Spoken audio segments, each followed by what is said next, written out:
So on to chattel mortgage. So according to Article 240 by a chattel mortgage, personal property is recorded in the chattel mortgage register as a security for the performance of an obligation. Let's take note of the underlined words. This means that chattel mortgage, the subject of which are personal property, it is also for the security of an obligation, and it must be recorded in the chattel mortgage register. Take note class, ang sinasabi dito is chattel mortgage register. This is a separate doon sa registry of property. Iba ito. This is different, and this is a different register. Okay, so if the movable, instead of being recorded, is delivered to the creditor or a third person, the contract is a pledge and not a chattel mortgage. So this is one distinction. Sa pledge, there is a need to deliver physically the personal property from the pledgor to the pledgee. While in chattel mortgage, there is no such requirement. What is required is that the mortgage is recorded in the chattel mortgage register. Okay, and the personal property remains in the possession of the mortgagor and also remains as the owner, because in chattel mortgage there is also no transfer of ownership, just like in real estate mortgage. So even though merong provisions sa civil code on the chattel mortgage, okay, this is actually governed by Act number 1508 or the Chattel Mortgage Law. So are the parties, pareha lang sa real estate mortgage. Okay, so no need to expound on that. Subject matter, okay, take note, personal property and such other personal properties like shares of stocks, interest in business, machinery and house of these materials treated by the parties as personal property, and no innocent third person will be prejudiced thereby. Take note class, ang house is attached to the land. So, dapat na siya movable. Pero for purposes of chattel mortgage, okay, the house can be considered by the parties as personal property and subject to chattel mortgage, for as long as there are no third person that will be damaged or affected thereby. Vessels, mga barko, the mortgage of which have been recorded in the Philippine Coast Guard in order to be effective as the third person. What else? Motor vehicles. Ito ang usually ang nangyayari sa actual scenario. Motor vehicles, kotse, motorcycle. Okay. The mortgage of which had been registered both with the LTO and the Chattel Mortgage Registry in order to affect third persons. Okay. House also. That is about to be demolished. Okay. Baka may mga valuables doon, pwede yun. Growing crops and large cattle can also be subject to chattel mortgage according to Section 7, Paragraph 2 and 3 of Act 1508 or the Chattel Mortgage Law. So basta you have to note lang na these are personal properties involved in chattel mortgage. Okay? So the efficient cost is still pareha lang ng pledge and mortgage na real estate, the security of the principal obligation. So this is what is important here. It is required that there must be registration of personal property in the Chattel Mortgage Register as a security for the performance of the obligation. So this is under the Chattel Mortgage Law. If the property is situated is in a different province from that of which the mortgagor resides, the registration must be in both registers, otherwise the Chattel Mortgage is void. So void pag hindi na register. Halimbawa, yung may-ari nandoon sa Alabel, ang property nandito sa Jensen. So, sabi dito, okay, may register sa Chattel Mortgage Register ng Alabel as well as sa Chattel Mortgage ng Jensen. So, both. Where the mortgagor resides and where the property is situated. However, if the Chattel Mortgage is not recorded, it is nevertheless binding between the parties. Okay.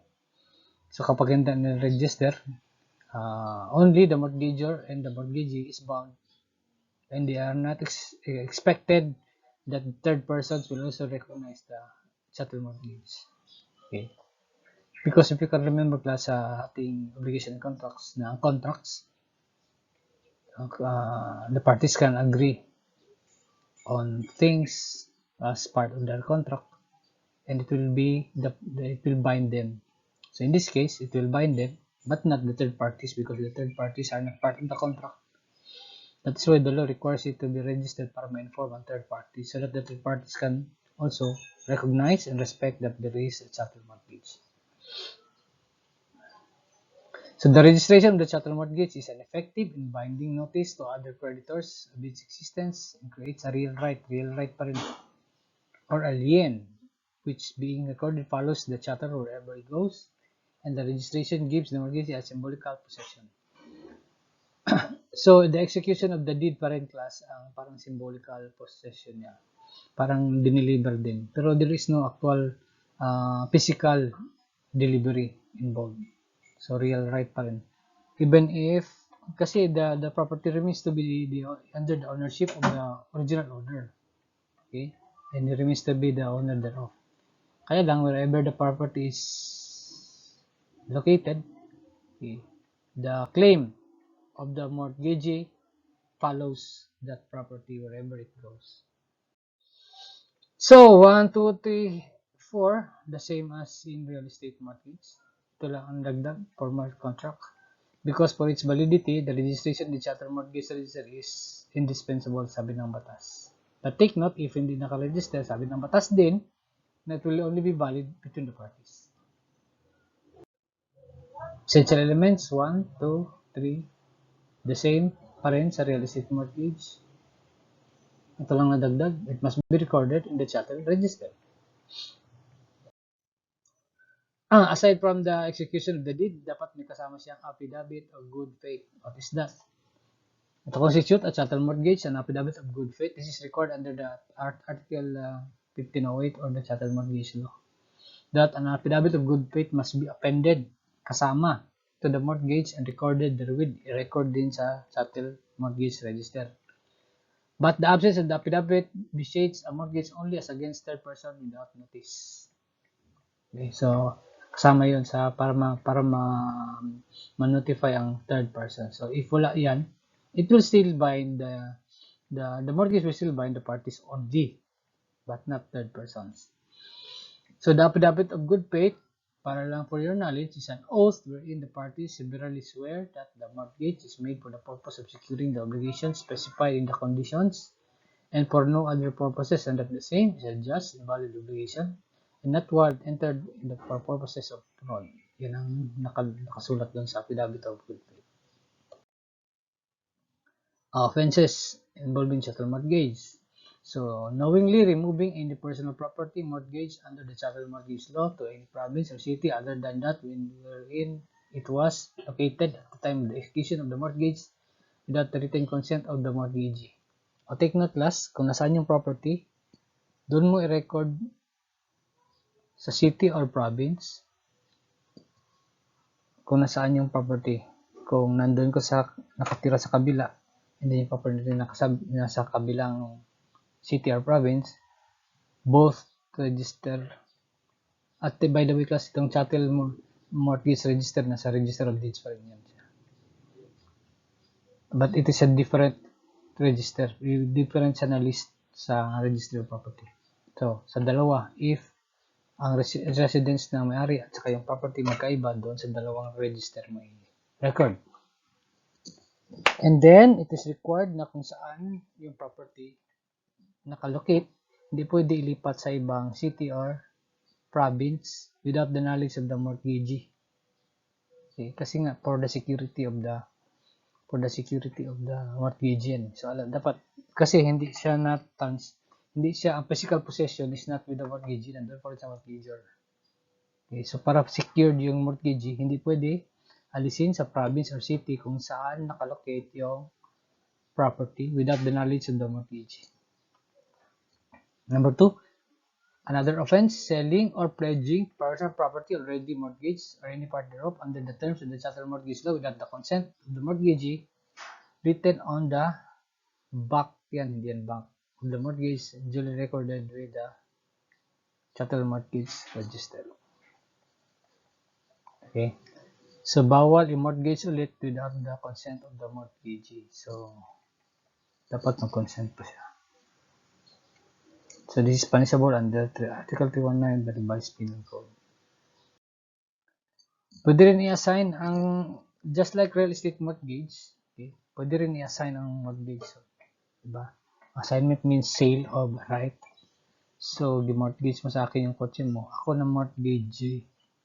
Yung right ko sa mortgage, pwede ko i-benta, i-assign sa ibang tao. So, there is no law expressly requiring the recording of assignment of mortgage.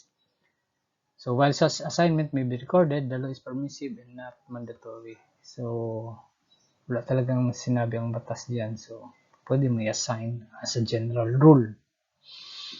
So, the assignee is obligated to the rights and the obligations of the assignor mortgagee with respect to the chattel mortgage constituted in full of the latter.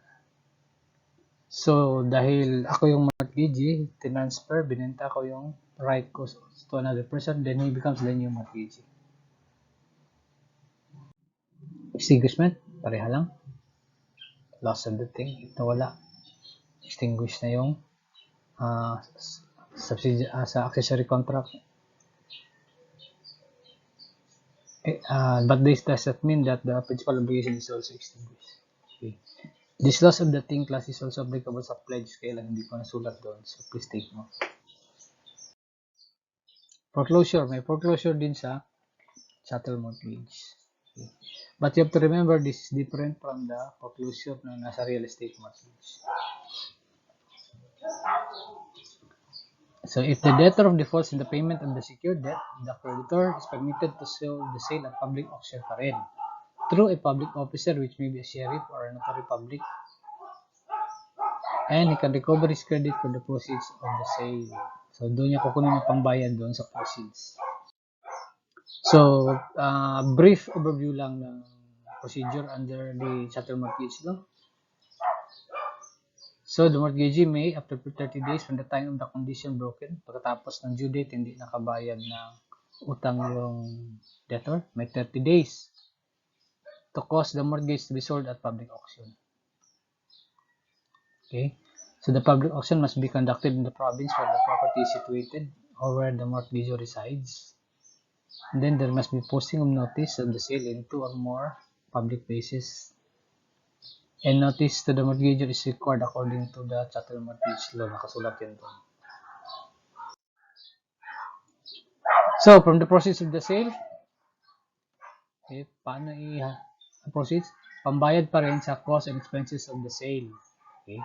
Then payment to the original mortgagee. And then to the other mortgagee kung meron man. And then the balance, if any, shall be paid to the mortgagor. Take note class, basta mortgage ka na, ibalik din ang sobra. How about ang kulang? The creditor may maintain an action for the deficiency, although the Chattel Mortgage Law is silent on this point. So kung kulang, dahil silent ang Chattel Mortgage Law, you follow the general rule na basta mortgage, pwede kolektahin pa rin ang kulang. Ang sobra isa uli, ang kulang kolektahin. Redemption, may redemption din. But this is different from real estate mortgage. The following may redeem the property. Sino pwede mag-redeem? Yung mortgagor, siyempre. A person holding a subsequent mortgage. Okay, the second mortgagor kung meron man. A subsequent attaching creditor kung meron pang ibang creditor na gusto habulin yung property. Pwede rin. Okay. So the redemption should be before the sale of the mortgage property by paying the mortgagee the amount due on the mortgage and the cost of the expenses incurred. So yung redemption must be before the sale because after the sale wala na. Distinction between chattel mortgage and pledge. I have to list this down kasi lagi itong tinatanong sa board exam. So anong difference ng chattel mortgage at pledge? Sa chattel mortgage, delivery of the property is not necessary. Sa pledge, kailangan i-deliver. Okay. Chattel Mortgage, dapat nakaregister sa Chattel Mortgage Register. Sa pledge, it is not necessary. Number 3, sa Chattel Mortgage, ang foreclosure is found in Section 14 of Act 1508 or the Chattel Mortgage Law. While in pledge, ang public auction na procedure nakasulat sa Article 2112 of the Civil Code. Then number 4, sa Chattel Mortgage, ang excess ibalik sa debtor was a pledge. The debtor is not entitled to the excess unless otherwise stipulated. Please take note of that. Number 5, sa Chattel Mortgage, kapag ka may kulang, pwede pa rin kolektahin. But sa pledge, hindi na pwede kolektahin even if there is stipulation by the parties. Please take note of that also. Similarities between Chattel Mortgage and pledge. Both are used to secure the principal obligation. Both involves personal property. Both are indivisible, and of course, real estate mortgage is also indivisible. Both constitute a lien on the property. In both, the creditor cannot appropriate the property to himself, so factum commissarium will also apply to both. Number 6, in both, when the debtor defaults, the property is sold in public auction for the payment of the creditor. And in both are extinguished by the fulfillment of the principal obligation or the destruction of the property pledge or mortgage. So that is all for Chattel Mortgage.